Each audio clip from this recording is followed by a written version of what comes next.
श्री शिवाय नमस्तुभ्यम। हर हर महादेव। ओम नमः शिवाय। आप सभी भक्तों पर भोलेनाथ की कृपा सदा सर्वदा बनी रहे। भक्तों, आज आप सभी श्रवण करेंगे श्री शिव महापुराण कथा अध्याय 13। भक्तों, यह अध्याय शिव भक्तों के लिए जीवन का दीपक है। यह अध्याय सुनने मात्र से दुख, दरिद्रता और रोग दूर हो जाते हैं। इसमें वर्णित है शिव की लीला और उनका करुणामय हृदय। श्रावण मास में इसका पाठ करना 100 जन्मों के पुण्य के समान फलदायी है। पूरा सुनने से आत्मा में शिव तत्व का संचार होता है। तो आइए मन को एकाग्र करें और श्री शिव महापुराण की दिव्य कथा में डूब जाइए। इसी मंगल कामना के साथ आज की कथा का शुभारंभ करती हूँ। तो आइए सुनते हैं श्री शिव महापुराण की आज की कथा की आगे की कहानी। ओम नमः शिवाय। परमेश्वर शिव जी बोले, उत्तम व्रत का पालन करने वाले हे हरे, हे विष्णु, अब आप मेरी दूसरी आज्ञा सुने। उसका पालन करने से आप सदा समस्त लोकों में माननीय और पूजनीय होंगे। ब्रह्मा जी के द्वारा रचे गए लोक में जब कोई संकट उत्पन्न हो, तब आप उन संपूर्ण दुखों का नाश करने के लिए सदा तत्पर रहना। मैं संपूर्ण दुस्सह कार्यों में आपकी सहायता करूंगा। आपके दुर्जयी और अत्यंत उत्कट शत्रुओं को मैं मार गिराऊंगा। हे हरे, आप नाना प्रकार के अवतार धारण करके लोक में अपनी उत्तम कृति का विस्तार कीजिए और संसार में प्राणियों के उद्धार के लिए तत्पर रहिए। गुरु गुण धारण कर मैं रुद्र निश्चित ही अपने इस शरीर से संसार के उन कार्य को करूंगा जो आपसे संभव नहीं है, इसमें संदेह नहीं है। आप रुद्र के धैर्य हैं और रुद्र आपके धैर्य हैं। आप दोनों में और आप तथा रुद्र में कुछ भी अंतर नहीं है। हे महाविष्णु, लीला से भेद होने पर भी वस्तुतः आप लोग एक ही तत्व हैं।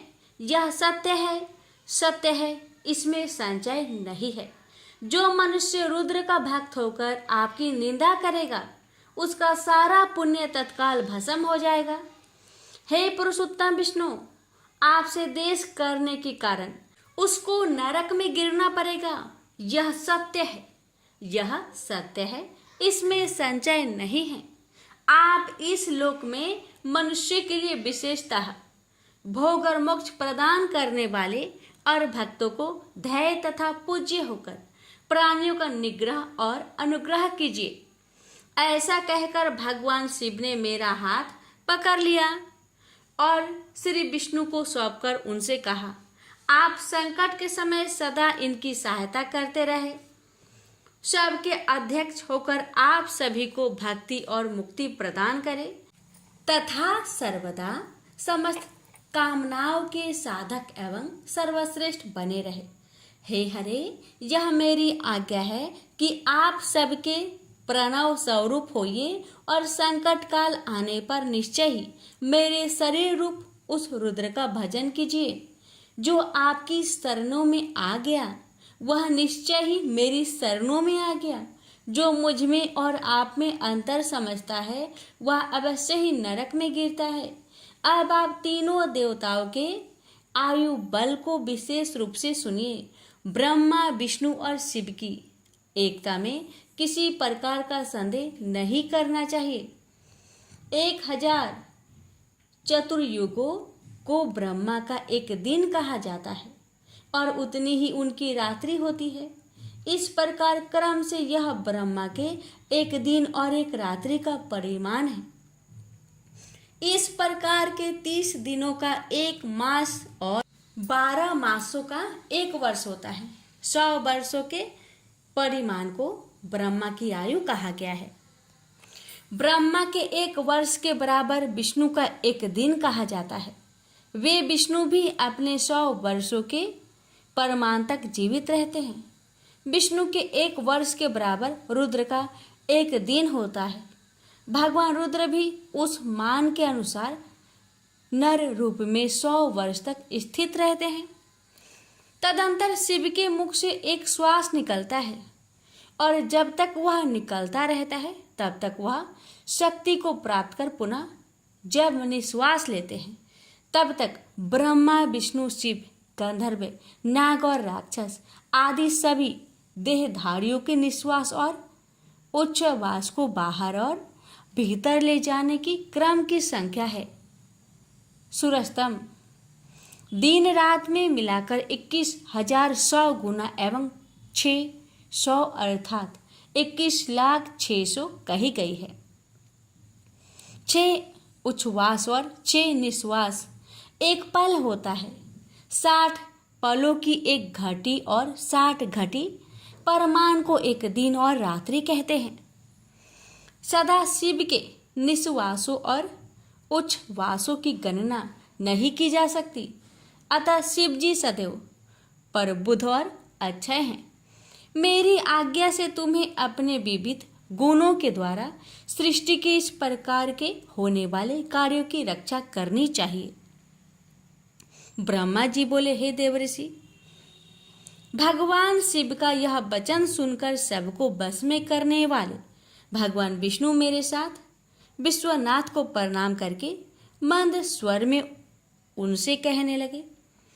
विष्णु बोले, हे शंकर, हे करुणा सिंधु, हे जगतपते, मेरी यह बात सुनिए।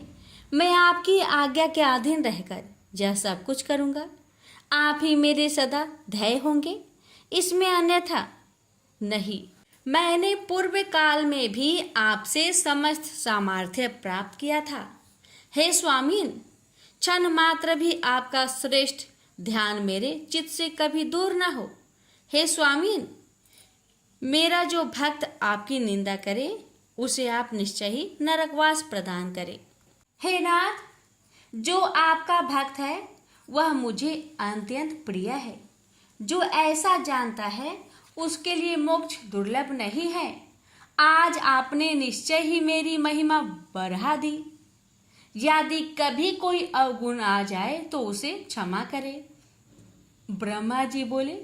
तदंतर विष्णु के द्वारा कहे गए श्रेष्ठ वचनों को सुनकर शिव जी ने अत्यंत प्रीतिपूर्वक विष्णु से कहा कि मैंने आपके अवगुणों को क्षमा कर दिया है।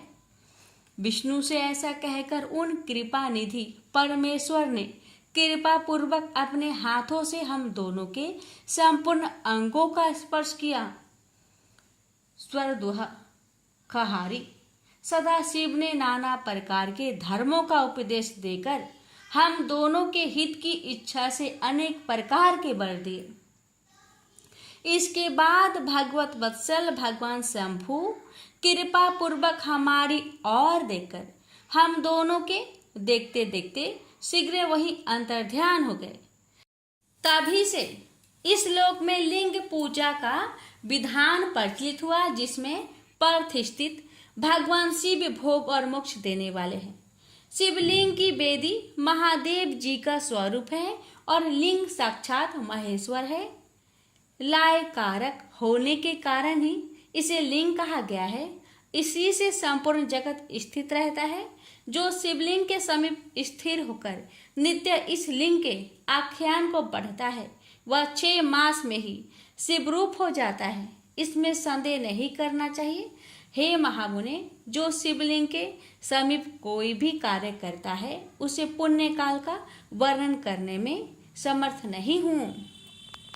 ऋषि बोले, हे व्यास शिष्य महाभाग सुत जी, आपको नमस्कार है। आज आपने भगवान शिव की अद्भुत एवं परम पवित्र कथा सुनाई है। उसमें अद्भुत महादिव्य तथा कल्याणकारिणी लिंग उत्पत्ति हम लोगों ने सुनी, जिसके प्रभाव को सुनने से इस लोक में दुखों का नाश हो जाता है। हे दयानिधे, ब्रह्मा और नारद जी के संवाद के अनुसार आप हमें शिव पूजन की वह विधि बताइए जिसमें भगवान शिव संतुष्ट होते हैं। ब्राह्मण, क्षत्रिय, वैश्य और शूद्र सभी शिव की पूजा करते हैं। वह पूजन कैसे करना चाहिए, आपने व्यास जी के मुख से इस विषय को जिस प्रकार सुना हो वह बताए। महर्षियों का यह कल्याणप्रद एवं श्रुति समस्त वचन सुनकर सूत जी उन मुनियों के प्रश्न के अनुसार सब बातें प्रसन्नता पूर्वक बताने लगे। सूत जी बोले, मुनीश्वरों, आप लोगों ने बहुत अच्छी बात पूछी है, परंतु वह रहस्य की बात है। मैंने इस विषय को जैसे सुना है और जैसी मेरी बुद्धि है उसके अनुसार आज कह रहा हूँ। जैसे आप लोग पूछ रहे हैं उसी तरह पूर्व काल में व्यास जी ने सनत कुमार जी से पूछा था, फिर उसे उपमन्यु जी ने भी सुना था। तब व्यास जी ने शिव पूजन आदि जो भी था उसे सुनकर लोकहित की कामना से मुझे पढ़ा दिया था। इसी विषय को भगवान श्री कृष्ण ने महात्मा उपमन्यु से सुना था। पूर्व काल में ब्रह्मा जी ने नारद जी से इस विषय में जो कुछ कहा था वही इस समय मैं कहूँगा। ब्रह्मा जी बोले, हे नारद, मैं संक्षेप में लिंग पूजन की विधि बता रहा हूँ, सुनिए। हे मुने, इसका वर्णन 100 वर्षों में भी नहीं किया जा सकता है। जो भगवान शंकर का सुखमय निर्मल एवं सनातन रूप है, सभी मनोवांछित फलों की प्राप्ति के लिए उसका उत्तम भक्ति भाव से पूजन करें। दरिद्रता, रोग, दुख तथा शत्रुजनित पीड़ा, ये 4 प्रकार के पाप कष्ट तभी तक रहते हैं जब तक मनुष्य भगवान शिव का पूजन नहीं करता है। भगवान शिव की पूजा होते ही सारे दुख विलीन हो जाते हैं और समस्त सुखों की प्राप्ति हो जाती है। तत्पश्चात समय आने पर उपासक की मुक्ति भी हो जाती है। जो मानवीय शरीर का आश्रय लेकर मुख्यतया संतान सुख की कामना करता है, उसे चाहिए कि संपूर्ण कार्य और मनोरथों के साधक महादेव जी की पूजा करे। ब्राह्मण, क्षत्रिय, वैश्य और शूद्र भी संपूर्ण कामनाओं तथा प्रयोजन की सिद्धि के लिए क्रम से विधि के अनुसार भगवान शंकर की पूजा करें। प्रातः काल ब्रह्म मुहूर्त में उठकर गुरु तथा शिव का स्मरण करके पुनः तीर्थों का चिंतन करके भगवान विष्णु का ध्यान करें। हे मुने, इसके बाद मेरा, देवताओं का और मुनि आदि का भी स्मरण चिंतन करके स्रोत पाठ पूर्वक शंकर जी का विधि पूर्वक नाम ले। उसके बाद सैया से उठकर निवास स्थान से दक्षिण दिशा में जाकर मल त्याग करे। हे मुने, एकांत में मलोत्सर्ग करना चाहिए। उससे शुद्ध होने के लिए जो विधि मैंने सुन रखी है, आप लोगों से उसी को आज कहता हूँ। मन को एकाग्र करके सुने। ब्राह्मण गुदा की शुद्धि के लिए 5 बार मिट्टी का लेप करे और धोए। क्षत्रिय 4 बार, वैश्य 3 बार और शूद्र 2 बार विधि पूर्वक गुदा की शुद्धि के लिए उसमें मिट्टी लगाए। लिंग में भी 1 बार प्रयत्न पूर्वक मिट्टी लगानी चाहिए। तत्पश्चात बाएं हाथ में 10 बार और दोनों हाथों में 7 बार मिट्टी लगाए। हे तात, प्रत्येक पैर में 3-3 बार मिट्टी लगाए। फिर दोनों हाथों में भी 3 बार मिट्टी लगाकर धोए। स्त्रियों को शूद्र की भांति अच्छी तरह मिट्टी लगानी चाहिए। हाथ पैर धोकर पूर्वतः शुद्ध मिट्टी का संग्रह करना चाहिए। इसके बाद मनुष्य को अपने वर्ण के अनुसार दातून करने चाहिए। ब्राह्मण को 12 अंगुल की दातून करनी चाहिए। क्षत्रिय 11 अंगुल, वैश्य 10 अंगुल और शूद्र 9 अंगुल की दातून करे। दातून का यह मान बताया गया है, मनु स्मृति के अनुसार काल दोष का विचार करके ही दातून करे या त्याग दे। हे तात, षष्ठी प्रतिपदा, अमावस्या, नवमी व्रत का दिन, सूर्यास्त के समय, रविवार तथा श्राद्ध दिवस ये दंत धावन के लिए वर्जित है। दंत धावन पश्चात तीर्थ आदि में विधि पूर्वक स्नान करना चाहिए। विशेष देश काल आने पर मंत्र उच्चारण पूर्वक स्नान करना चाहिए। स्नान के पश्चात पहले आचमन करके धुला हुआ वस्त्र धारण करें। फिर सुंदर एकांत स्थल में बैठकर संध्या विधि का अनुष्ठान करें। यथा योग संध्या विधि करके पूजा का कार्य आरंभ करें। मन को सुस्थिर करके पूजा गृह में प्रवेश कर पहले न्यास आदि कर्म के क्रमशः महादेव जी की पूजा करें। शिव की पूजा से पहले गणेश जी की, द्वारपालों की और दिक्पालों की भली भांति पूजा करके बाद में देवता के लिए पीठ की स्थापना करें अथवा अष्टदल कमल बनाकर पूजा द्रव के समीप बैठकर उस कमल पर ही भगवान शिव को समासीन करें। तत्पश्चात 3 बार आचमन करके पुनः दोनों हाथ धोकर 3 प्राणायाम करके मध्यम प्राणायाम अर्थात कुंभक करते समय त्रिनेत्रधारी भगवान शिव का इस प्रकार ध्यान करें। उनके 5 मुख हैं, 10 भुजाएं हैं, शुद्ध अष्टपिक के समान उनकी कांति है। वे सब प्रकार के आभूषणों से विभूषित है तथा वे व्याघ्र चर्म का उत्तरीय ओढ़े हुए हैं। उनके स्वरूप की भावना करके मनुष्य सदा के लिए अपने पाप को भस्म कर डाले। इस प्रकार की भावना से युक्त होकर वहां पर शिव को प्रतिष्ठापित कर उन परमेश्वर की पूजा करें। शरीर शुद्धि करके मूल मंत्र का क्रमशः न्यास करें अथवा सर्वत्र प्रणव से ही षडंग न्यास करें। इस प्रकार हृदय आदि न्यास करके पूजा आरंभ करें। पाद्य अर्घ्य और आचमन के लिए पात्रों को तैयार करके रखें। बुद्धिमान पुरुष विधि पूर्वक भिन्न भिन्न प्रकार के 9 कलश स्थापित करें। उन्हें कुसाव से ढककर कुसाव से ही जल लेकर उन सब का प्रोक्षण करें। उन सभी पात्र में शीतल जल डालें। तत्पश्चात बुद्धिमान पुरुष देख भाल कर प्रणव मंत्र के द्वारा उनमें इन द्रवों को डालें। खस और चंदन को पाद्य पात्र में रखें। चमेली के फूल, शीतल चीनी, कपूर, बर की जड़ तथा तमाल इन सबको यथोचित रूप से कोट पीसकर चूर्ण बनाकर आचमनीय पात्र पंच पात्र में डालें। यह सब चंदन सहित सभी पात्रों में डालना चाहिए।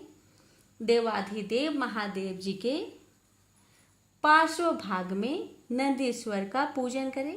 गंध, धूप, दीप आदि विविध उपचारों से शिव की पूजा करें।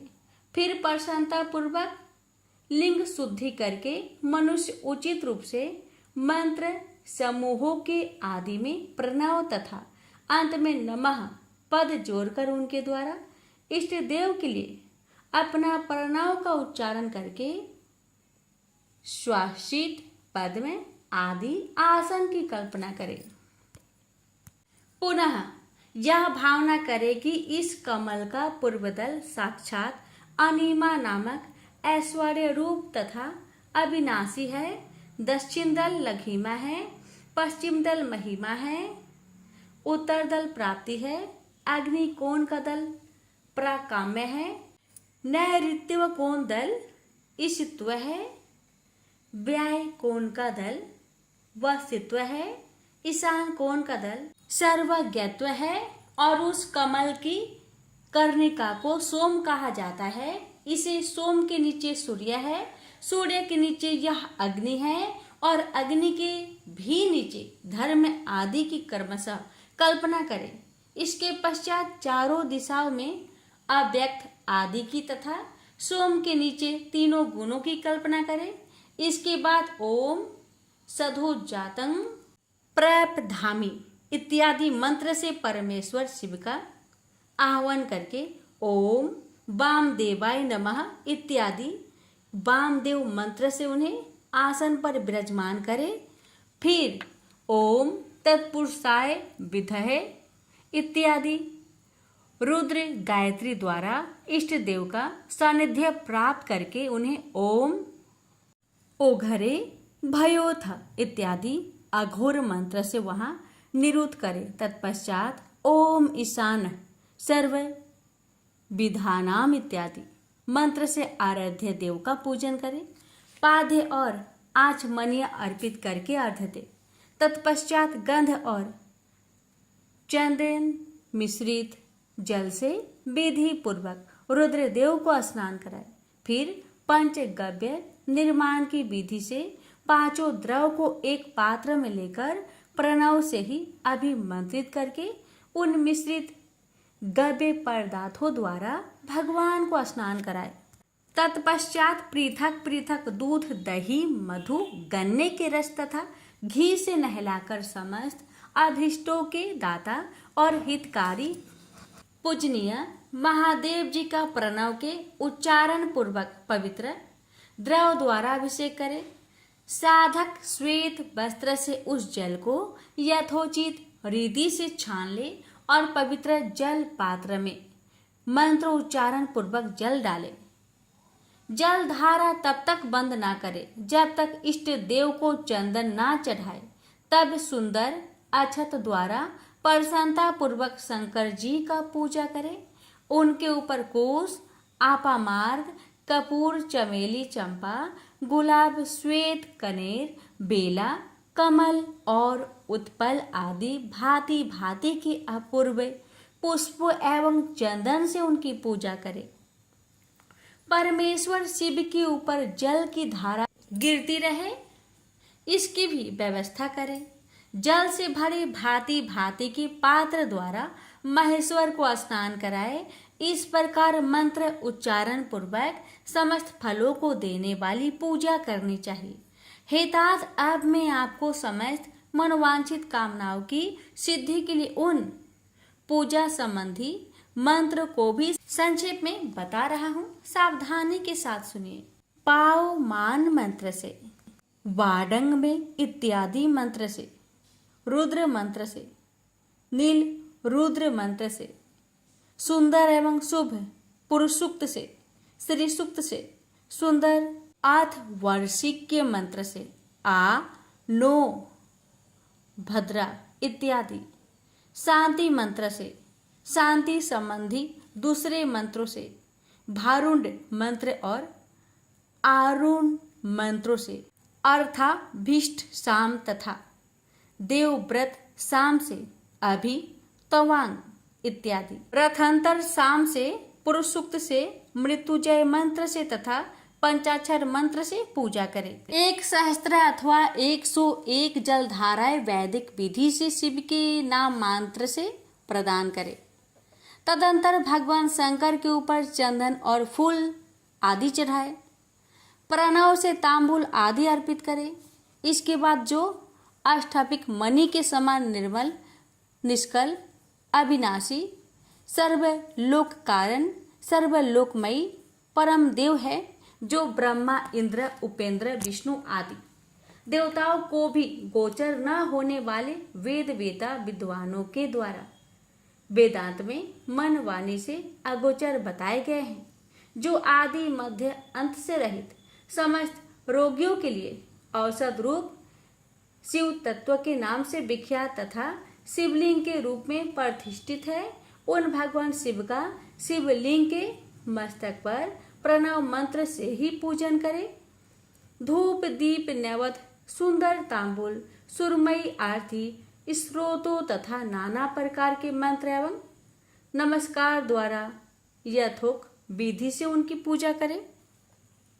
तत्पश्चात अर्घ्य देकर भगवान के चरणों में फूल बिखेर कर और साष्टांग प्रणाम करके देवेश्वर शिव की आराधना करें। इसके बाद हाथों में फूल लेकर खड़ा हो करके दोनों हाथ जोड़कर इस मंत्र से सर्वस्वर शंकर की पुनः प्रार्थना करें। हे शिव, मैंने अनजाने में अथवा जानबूझकर जो जप पूजा आदि सत्कर्म किए हो, वे आपकी कृपा से सफल हो। इस प्रकार पढ़कर भगवान शिव के ऊपर प्रसन्नता पूर्वक फूल चढ़ाए।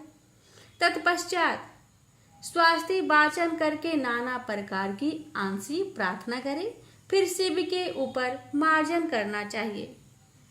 इसके बाद नमस्कार करके अपराध के लिए क्षमा प्रार्थना करते हुए पुनरागमन के लिए विसर्जन करना चाहिए। इसके बाद अघोर मंत्र का उच्चारण करके नमस्कार करें। फिर संपूर्ण भाव से युक्त होकर इस प्रकार प्रार्थना करें, प्रत्येक जन्म में शिव में मेरी भक्ति हो, शिव में भक्ति हो, शिव में भक्ति हो। आपके अतिरिक्त दूसरा कोई मुझे शरण देने वाला नहीं है। हे महादेव, आप ही मेरे लिए शरणदाता है। इस प्रकार प्रार्थना करके पराभक्ति के द्वारा संपूर्ण सिद्धियों के दाता देवेश्वर शिव का पूजन करें। विशेषतः गले की ध्वनि से भगवान को संतुष्ट करें।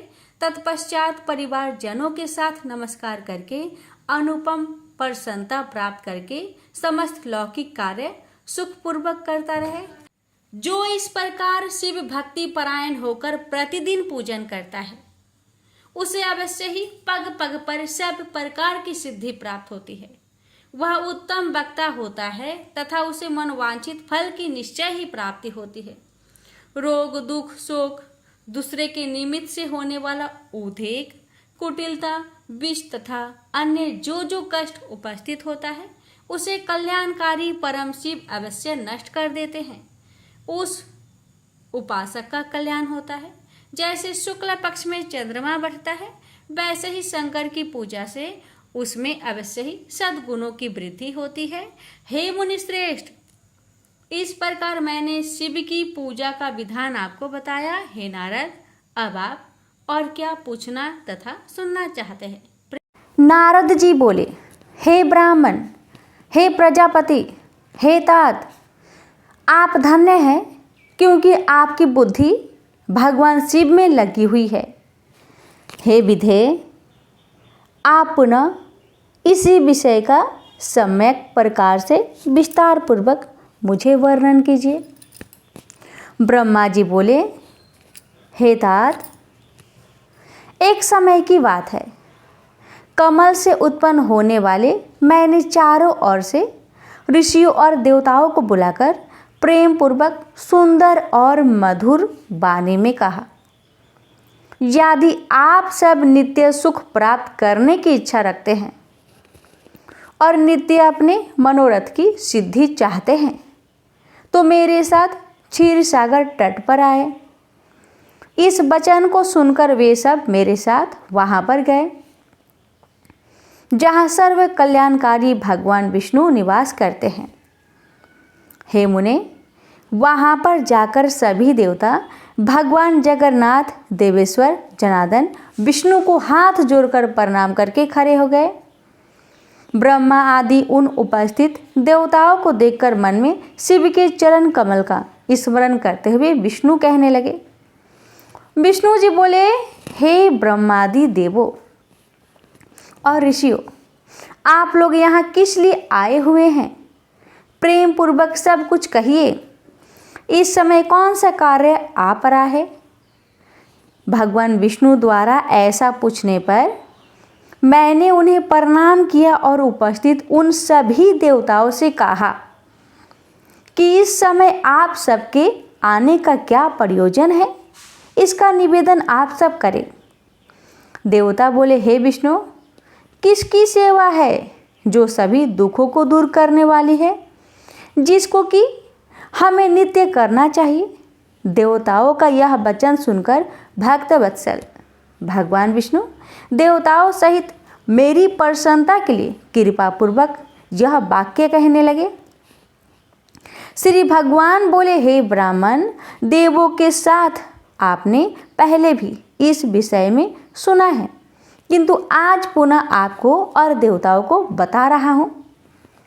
हे ब्राह्मण, अपने अपने कार्यों में संलग्न समस्त देवों के साथ आपने जो देखा है और इस समय जो देख रहे हैं, उसके विषय में बार बार क्यों पूछ रहे हैं?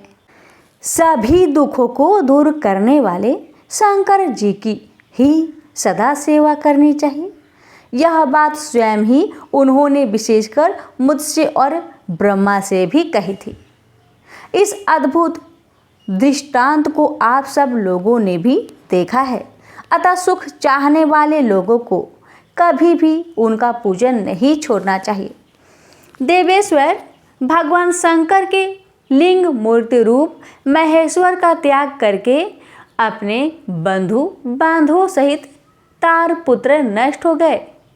शिव की आराधना का परित्याग करने के कारण वे सब मेरे द्वारा माया से मोहित कर दिए गए और जब वे शिव की भक्ति से वंचित हो गए तब वे नष्ट और ध्वस्त हो गए।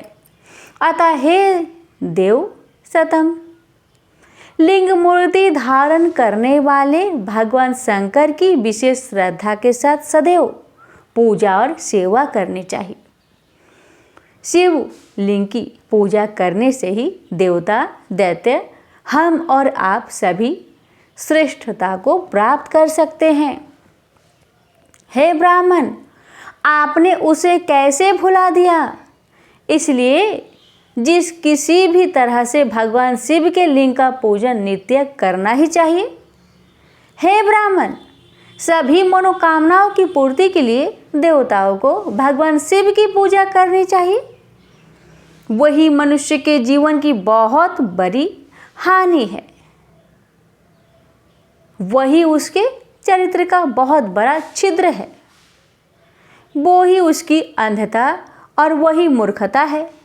जिस मुहूर्त अथवा क्षण में मनुष्य शिव का पूजन नहीं करता है, जो शिव भक्ति परायण है, जो शिव में अनुरक्त चित्त वाले हैं और जो शिव का स्मरण करते हैं, वे दुख के पात्र नहीं होते। जो महाभाग मन को अच्छे लगने वाले सुंदर सुंदर भवन, सुंदर आभूषणों से युक्त स्त्रियां, इच्छा अनुकूल धन, पुत्र पौत्र आदि, संतति, निरोग शरीर, अलौकिक प्रतिष्ठा, स्वर्ग लोक का सुख, अंत्यकाल में मुक्ति लाभ तथा परमेश्वर की भक्ति चाहते हैं, वे पूर्व में जन्मकृत पुण्याधिक के कारण सदा शिव की अर्चना किया करते हैं। जो भक्ति परायण मनुष्य शिवलिंग की नित्य पूजा करता है, उसी की सिद्धि सफल होती है और वह पापों से लिप्त नहीं होता है। ब्रह्मा जी बोले, श्री भगवान विष्णु ने जब देवताओं से ऐसा कहा तब उन्होंने साक्षात हरि को प्रणाम करके मनुष्य की समस्त कामनाओं की प्राप्ति के लिए उनसे शिवलिंग देने की प्रार्थना की। उसको सुनकर भगवान विष्णु ने विश्वकर्मा से कहा कि हे मुनिश्रेष्ठ, मैं तो जीवों का उद्धार करने में तत्पर हूँ। हे विश्वकर्मन, मेरी आज्ञा से आप भगवान शिव के कल्याणकारी लिंगों का निर्माण करके उन्हें सभी देवताओं को प्रदान कीजिए। ब्रह्मा जी बोले, तब विश्वकर्मा ने अधिकार के अनुसार शिवलिंगों का निर्माण करके मेरी और विष्णु की आज्ञा से उन सभी शिवलिंगों को उन देवताओं को प्रदान किया। हे ऋषि श्रेष्ठ, वही मैं आज आपसे कह रहा हूँ, सुनिए। इंद्र पद में राग मणि से बने शिवलिंग, विश्वा पुत्र कुबेर स्वर्णलिंग, धर्म पीत वर्ण पुखराज की मणि से निर्मित लिंग, वरुण श्याम वर्ण की मणियों से बने हुए लिंग, विष्णु इंद्र नील मणि से निर्मित लिंग, ब्रह्मा स्वर्ण से बने शिवलिंग। हे मुने, सभी विश्वदेव चांदी से निर्मित शिवलिंग, वसुगन पीतल के शिवलिंग, अश्विन कुमार पार्थिव लिंग, देवी लक्ष्मी अष्टाभिक माने निर्मित लिंग, सभी आदित्य तार में निर्मित लिंग, सोमराज चंद्रमा मौदिक शिवलिंग, अग्निदेव वज्रमणि हीरे से बने शिवलिंग, श्रेष्ठ ब्राह्मण और उनकी पत्नियां मृन्मयी पार्थिव शिवलिंग, मय दानव चंद्र के शिवलिंग, नाग मूगे से बने शिवलिंग का आदरपूर्वक विधिवत पूजन करते हैं।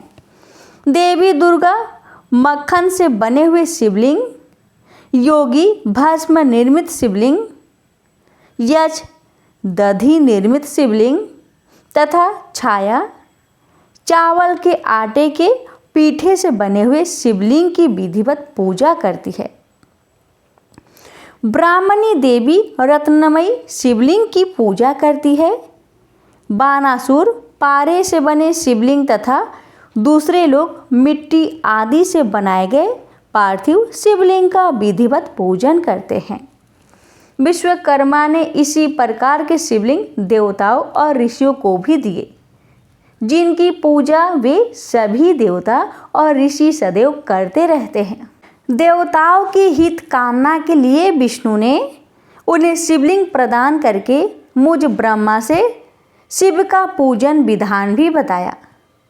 उनके द्वारा कहे गए शिवलिंग के उस पूजन विधि को सुनकर प्रसन्नचित्त मैं ब्रह्मा देवताओं के साथ अपने स्थान पर लौट आया। हे मुने, वहाँ आकर मैंने सभी देवों और ऋषियों को संपूर्ण अभीष्ट की सिद्धि कराने वाले शिवलिंग के पूजन विधान को सम्यक रूप से बताया। ब्रह्मा जी बोले, हे सभी देवताओं और ऋषियों, सुनिए, मैं प्रसन्नता पूर्वक आप सबसे शिव पूजन की उस विधि का वर्णन करने जा रहा हूँ जो भोग और मोक्ष को देने वाली है। हे देवों, हे मुनीश्वरों, सभी जीव जंतु में मनुष्य का जन्म प्राप्त करना दुर्लभ है। उसमें भी उत्तम कुल में जन्म लेना तो अत्यंत दुर्लभ है। उत्तम कुल में भी सदाचारी ब्राह्मणों के यहाँ जन्म लेना अच्छे पुण्य से ही संभव है। अतः भगवान सदा शिव के प्रसन्नता के लिए सदैव स्वर्णाश्रम विहित कर्म करते रहने चाहिए। जिस जाति के लिए जो जो सत्कर्म बताया गया है उस कर्म का उल्लंघन नहीं करना चाहिए। जितनी संपत्ति हो उसके अनुसार दान कर्म करना चाहिए। कर्ममय सहस्त्रों यज्ञों की अपेक्षा तप यज्ञ श्रेष्ठ है। सहस्त्रों तप योगों की अपेक्षा जप यज्ञ का महत्व अधिक है। ध्यान यज्ञ से बढ़कर तो कोई वस्तु है ही नहीं। ध्यान ज्ञान का साधन है, क्योंकि योगी ध्यान के द्वारा अपने इष्ट देव एक रस सदाशिव का साक्षात्कार करता है। भगवान सदाशिव सदैव ध्यान यज्ञ में तत्पर रहने वाले उपासक के सानिध्य में रहते हैं।